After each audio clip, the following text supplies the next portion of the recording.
आज Doubtnut app download करें। Doubtnut पर अपने सभी गणित, रसायन विज्ञान, भौतिक विज्ञान और जीव विज्ञान के डाउट्स का करो सफाया। बस प्रश्न की फोटो खींचो, एक ही प्रश्न को क्रॉप करो और तुरंत वीडियो सोल्यूशन पाओ। अभी डाउनलोड करें। क्वेश्चन हमारे पास है 50 सेंटीमीटर लंबाई का एक द्रव स्तंभ जिसका ताप 50 डिग्री सेल्सियस है 60 सेंटीमीटर लंबाई वाले किसी अन्य स्तंभ जिसका ताप 100 डिग्री सेल्सियस है को संतुलन में बनाए रखता है। तो द्रव का प्रसार गुणांक कितना होगा ये पूछा जा रहा है क्वेश्चन पे। वैसे दो स्थितियां बना करके हमें पूछा गया है द्रव के लिए उसके आयतन प्रसार गुणांक का मान जो हमारे पास विकल्प में दिए हुए हैं 0.005 प्रति डिग्री सेल्सियस, 0.0005 प्रति डिग्री सेल्सियस, 0.002 प्रति डिग्री सेल्सियस या 0.0002 प्रति डिग्री सेल्सियस के रूप में। ठीक, चार ऑप्शन हमारे पास है, कौन सा मान सही होगा वो हमें समझना है। तो अभी जैसे बोला है कि 50 सेंटीमीटर लंबाई का एक द्रव स्तंभ है जिसका ताप 50 डिग्री सेल्सियस है, 100 डिग्री सेल्सियस पर ये 60 सेंटीमीटर लंबाई का द्रव स्तंभ के साथ संतुलन की अवस्था में होता है। तो देखिए हमें द्रव का प्रसार गुणांक अगर निकालना है तो पहले हमें द्रव स्तंभ की लंबाई का अनुपात दे दिया गया है।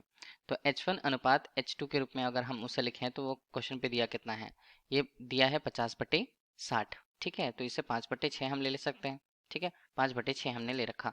H1 अनुपात H2 का मान मतलब द्रव स्तंभ की लंबाइयों का अनुपात हमें अलग अलग तापमान पे दिए हुए हैं। कौन कौन से तापमान यहाँ पर हैं, तो पहले तापमान है 50 डिग्री सेल्सियस पर और दूसरा तापमान यहाँ पर T2 दिया है 100 डिग्री सेल्सियस पर। इन्हें हम लिखें क्या, इन्हें हम ये बता रहे हैं कि अगर वो संतुलन की अवस्था में है मतलब दाब का मान बराबर है तो दाब यहाँ पर बराबर होंगे, दाब बराबर है। ठीक है, तो दाब बराबर है तो उसे क्या लिखा जाएगा, पहले की स्थिति के लिए दाब को P1 हमने कह दिया, दूसरी स्थिति पर दाब को हमने P2 कह दिया। ठीक, तो दाब के लिए सूत्र क्या बनता है द्रव स्तंभ की ऊंचाइयों के अनुसार, ये होता है ρ1 हम कह देते हैं पहले द्रव के लिए जो उसका घनत्व होगा। ठीक है, ρ1 g और h1 के रूप में, मान यहाँ पर बनता है ρ2 g h2 के रूप में। g और g के मान तो कट गए, हमें किसका मान, हमें अनुपात का मान दिया हुआ है h1 अनुपात h2 का, वो किसके बराबर होता है, वो होता है ρ2 बटे ρ1 के रूप में। ये कितना, ये हमारे पास है 5/6 के रूप में, इतना होगा। अब देखिए तापमान से हमें उसे देखना होगा, मतलब आयतन प्रसार गुणांक के साथ तापमान का मान किस प्रकार से इनके साथ संबंध रखता है। देखिए घनत्व की हम बात करते हैं। ठीक है, घनत्व जो है वो किस प्रकार से संबंधित होगा तापमान से और आयतन प्रसार गुणांक के मान से किसी पदार्थ में, किसी द्रव में। तो घनत्व होता है रो बटे यहाँ पर 1 + गामा डेल टी के रूप में। ठीक, अब हम देखिए सभी पदों को बताएं।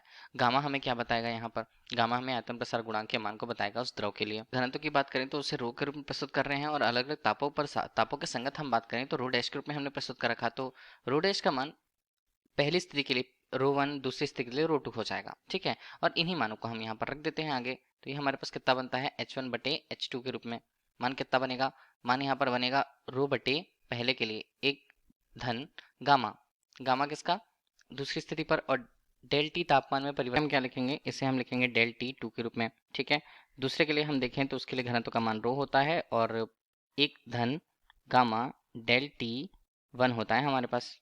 देखिए हम घनत्व के मानों की तुलना कर रहे थे। ठीक है, तो ये हमारे पास कितना बन जा रहा है, ये हमारे पास H1/H2 के रूप में मान बनेगा।